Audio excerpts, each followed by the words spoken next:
നാവ് വലിയ അനുഗ്രഹമാണ്. ജീവിതത്തിൽ എല്ലാ വിജയവും നേടിയെടുക്കാൻ പര്യാപ്തമാണ്. ഒരു മൂർച്ചയുള്ള കത്തി പോലെയാണത്. സൂക്ഷിച്ചുപയോഗിച്ചാൽ ജീവിതത്തിൽ രക്ഷയും, അശ്രദ്ധമായി ഉപയോഗിച്ചാൽ ജീവിതം തീർത്തും പരാജയത്തിലും നാശത്തിലുമാവും. ആയുധം കൊണ്ട് ഏറ്റ മുറിവുണങ്ങും, പക്ഷേ നാവുകൊണ്ടേറ്റ മുറിവുണങ്ങാൻ വലിയ പ്രയാസമാണ്. ചിന്തിച്ചു പറയണം.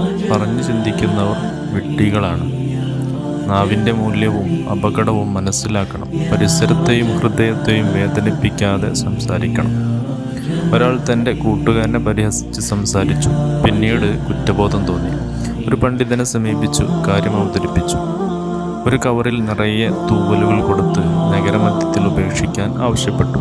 പറഞ്ഞതുപോലെ ചെയ്ത് തിരിച്ചു വന്ന് പണ്ഡിതനെ അറിയിച്ചു. ഇനി അത് തിരിച്ചെടുത്ത് കൊണ്ടുവരാൻ അദ്ദേഹത്തോട് പറഞ്ഞു. അദ്ദേഹം വീണ്ടും ചെന്നു. പക്ഷേ അവിടെ എങ്ങും ഒരു തൂവൽ പോലും കാണാൻ കഴിഞ്ഞില്ല. എല്ലാം പാറിപ്പറന്ന് പല ദിക്കിലേക്കും പോയി മറഞ്ഞിരുന്നു. തിരിച്ചു വന്ന് വിവരം പറഞ്ഞപ്പോൾ പണ്ഡിതൻ അദ്ദേഹത്തോട് പറഞ്ഞു, ഇതുപോലെയാണ് നമ്മുടെ വാക്കുകൾ. പിന്നീട് ഒരിക്കലും തിരിച്ചെടുക്കാൻ കഴിയില്ല. സൂക്ഷിച്ചും ചിന്തിച്ചും പറയണം. നാവിനെ സൂക്ഷിച്ചവർക്ക് സ്വർഗമുണ്ടെന്ന് തിരുനബി സല്ലല്ലാഹു അലൈഹി വസല്ലം വാഗ്ദാനം ചെയ്തിട്ടുണ്ട്.